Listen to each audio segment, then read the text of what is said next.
नमस्कार दोस्तों, learning by BK sir YouTube channel में आप लोगों का पुनः एक बार स्वागत है।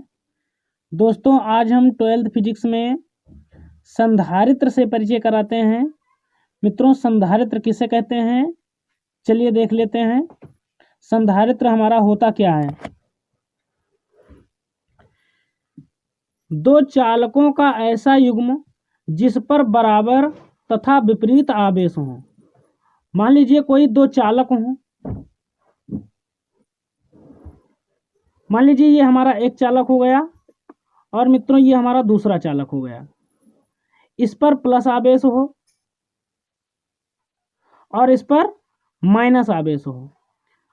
लिखा है दो चालकों का ऐसा युग्म। युग्म का मतलब होता है जोड़ा, जिस पर बराबर तथा विपरीत आवेश हो। इस पर क्यों आवेश है और इस पर भी क्यों आवेश है, बस इसमें ये देखना है कि विपरीत है। बस इसमें पॉजिटिव है, इसमें नेगेटिव। दोनों एक दूसरे के अति निकट हों और उसे संधारित्र कहते हैं। दो ऐसे चालक युग्म जिन पर बराबर तथा विपरीत आवेश हो संधारित्र कहलाता है। इस पर प्लस आवेश, हमने इसको प्लस आवेश दे दिया। इसको हमने पृथ्वी से जोड़ दिया है। पृथ्वी पर आप लोग जानते हैं कि हमेशा निगेटिव आवेश होता है मित्रों, इसलिए इस पर हमारा माइनस आवेश हो गया है और इसमें हमने आवेश दिया है और इस पर पॉजिटिव आवेश है। ये दो प्लेटें हैं जो कि अति निकट रखी हुई हैं, तो इस क्रम को हम क्या कहते हैं, संधारित्र कहते हैं। मित्रों, बात करते हैं संधारित्र की धारिता की। तो संधारित्र की धारिता किसे कहते हैं, चलिए देख लेते हैं। संधारित्र की किसी एक प्लेट को आवेशित करने पर। मित्रों, संधारित्र में दो प्लेटें होती हैं जो आवेशित होती हैं। एक पर पॉजिटिव आवेश होता है, एक पर निगेटिव आवेश होता है। तो लिखा है संधारित्र की किसी एक प्लेट को आवेशित करने पर उत्पन्न विभवांतर तथा आवेश के अनुपात को धारिता कहते हैं। इसे सी से प्रदर्शित करते हैं। तो सी से प्रदर्शित करते हैं। संधारित्र में दो प्लेटें होती हैं मित्रों, जैसा कि हमने अभी संधारित्र में बताया है। संधारित्र में दो प्लेटें होती हैं, इन पर समान और विपरीत आवेश होता है। तो एक प्लेट को क्या किया जाए, आवेशित किया जाता है मित्रों, और दूसरे प्लेट को हम पृथ्वी से जोड़ देते हैं। चूंकि पृथ्वी पर हमारा निगेटिव आवेश होता है, इसलिए इस पर माइनस आवेश आ जाता है और इधर से हमने क्यों आवेश दिया है जो कि पॉजिटिव है। तो मित्रों, संधारित्र की किसी एक प्लेट को आवेशित करने पर उत्पन्न विभवांतर, तो जब प्लेट को आवेशित किया जाता है तो मान लीजिए विभव V उत्पन्न होता है।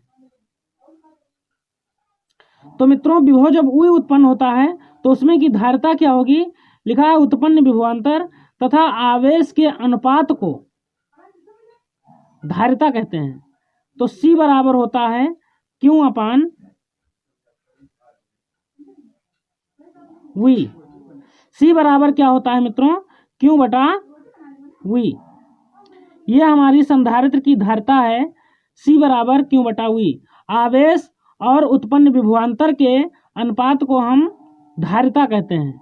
इसे कैपिटल C से प्रदर्शित करते हैं। इसके मात्रक की बात करें तो इसका मात्रक क्या होता है मित्रों, आवेश का मात्रक कूलाम होता है और विभवांतर का मात्रक वोल्ट होता है। तो इसका मात्रक हो गया कूलाम प्रति वोल्ट। और इसके भी मात्रक होते हैं मित्रों, इसका एक मात्रक होता है फैरेड। फैरेड भी हमारा धारिता का ही मात्रक होता है। किसी प्लेट को आवेशित करने पर जो आवेश होता है और उस पर जो विभवांतर उत्पन्न होता है, उसी के अनुपात को हम धारिता कहते हैं। इसे कैपिटल C से प्रदर्शित करते हैं। इसका मात्रक कूलाम प्रति वोल्ट होता है या फिर फैरेड होता है। क्लियर। चलिए बात करते हैं दोस्तों समांतर पट्टिका संधारित्र की। मित्रों, समांतर पट्टिका संधारित्र क्या होता है, इसमें दो प्लेटें लेते हैं जिनको एक दूसरे के समांतर रखते हैं।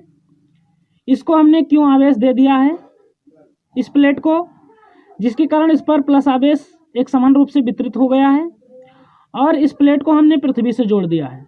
पृथ्वी पर हमेशा निगेटिव आवेश होता है मित्रों, जिसके कारण यहाँ पर नेगेटिव आवेश प्रदर्शित कर दिया गया है।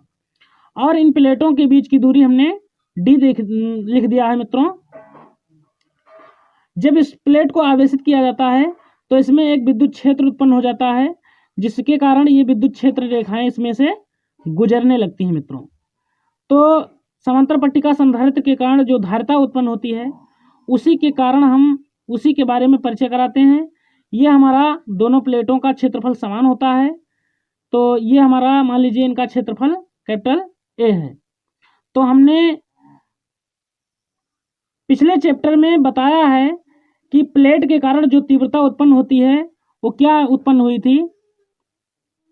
इसके कारण मित्रों जो तीव्रता उत्पन्न होती है वो होती है E बराबर सिग्मा बटे 2 एप्सिलॉन 0, जो कि चैप्टर 1 में बताया जाता है अनंत समतल चादर के कारण उत्पन्न तीव्रता, जिसका भी पृष्ठीय क्षेत्रफल होता है।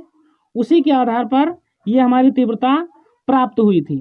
तो इसी के आधार पर यहाँ पर ये हमारा एक प्लेट के लिए है और यहाँ पर हमारी दो प्लेटें हैं, तो दो प्लेटों के लिए हमारी तीव्रता क्या होगी, चलिए देख लेते हैं मित्रों। मान लीजिए इस प्लेट की तीव्रता E1 है और इस प्लेट की तीव्रता E2 है। तो क्या होगा, E1 बराबर यहाँ पर लिख देंगे फर्स्ट प्लेट के लिए,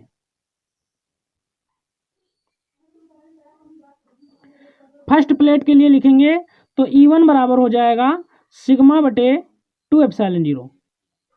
और सेकंड प्लेट के लिए बात करें तो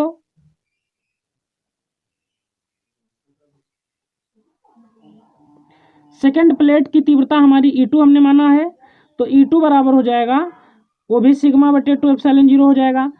क्योंकि हम जानते हैं मित्रों कि दोनों का क्षेत्रफल समान है और दोनों पर समान और निगेटिव आवेश है, तो तीव्रताएं भी उसमें की समान होंगी। तो क्या हो जाएगा, E बराबर E1 प्लस E2, ये हमारी कुल तीव्रता हो गई। तो E बराबर हो जाएगा मित्रों E1 और E2 की वैल्यू हम पुट कर देंगे, तो सिग्मा बटे 2 एप्सिलॉन 0 प्लस सिग्मा बटे 2 एप्सिलॉन 0, इनको दोनों को हम मित्रों प्लस कर लेंगे तो हमारा हो जाएगा E बराबर, चूंकि इसमें हर बराबर है मित्रों तो ऊपर ये हो जाएगा 2 सिग्मा बटे 2 एप्सिलॉन 0। ये हमारा मित्रों सिग्मा का निशान है, जिसे पृष्ठीय आवेश घनत्व कहते हैं।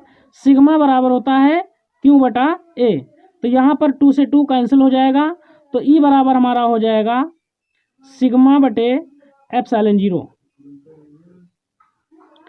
अब यहाँ पर हम सिग्मा की वैल्यू पुट करते हैं, लिख देंगे चूंकि सिग्मा बराबर Q बटा A होता है, तो सिग्मा के स्थान पर हम Q बटा A पुट करेंगे तो क्या होगा, चलिए देखते हैं मित्रों यहाँ पर सिग्मा बराबर जब Q बटा A रख दिया जाएगा तो हमारी तीव्रता क्या होगी, E बराबर Q बटा A और बटे में एप्सिलॉन 0 था ही, तो E बराबर हो जाएगा मित्रों Q बटा A एप्सिलॉन 0। अब इसमें चूंकि हमें धारिता निकालना है मित्रों, तो सबसे पहले धारिता निकालने के लिए विभवांतर का मान निकालना जरूरी है। तो V बराबर होता है E इंटू दूरी इसमें दी गई है तो ED हो जाएगा। यहाँ पर E की वैल्यू हम पुट कर देंगे, तो V बराबर हो जाएगा E का मान हमारा Q बटा A एप्सिलॉन 0, इसके स्थान पर रख देंगे तो Q बटा A एप्सिलॉन 0 इंटू D हो जाएगा। ये हमारा विभवांतर की वैल्यू प्राप्त हो गई मित्रों। अब धारिता बराबर क्या होता है मित्रों, C बराबर होता है Q बटा के V, तो इसमें V की वैल्यू हम जब पुट करेंगे तो C बराबर हमारा हो जाएगा Q बटा V के स्थान पर QD बटा A एप्सिलॉन 0। ये मित्रों हमारा तिबल बटा हो जाएगा, तो ये हमारा ऊपर चला जाएगा, तो क्या हो जाएगा C बराबर Q A एप्सिलॉन 0 बटे QD, यहाँ पर Q से Q हमारा कैंसिल हो जाएगा मित्रों, तो C बराबर हो जाएगा A एप्सिलॉन 0 बटा D। ये हमारी समांतर पट्टिका संधारित्र की धारिता का सूत्र है। यदि मान लिया जाए मित्रों कि इन पट्टिकाओं के बीच में परावैद्युत पदार्थ भरा हो तो उसका परावैद्युतांक K ले लिया जाता है। लिखेंगे माना परावैद्युतांक K है, तो सी बराबर हमारा हो जाएगा ए एप्सिलॉन 0 के बटे डी। ये भी हमारी समांतर पट्टिका संधारित्र के कारण धारिता हो जाएगी मित्रों।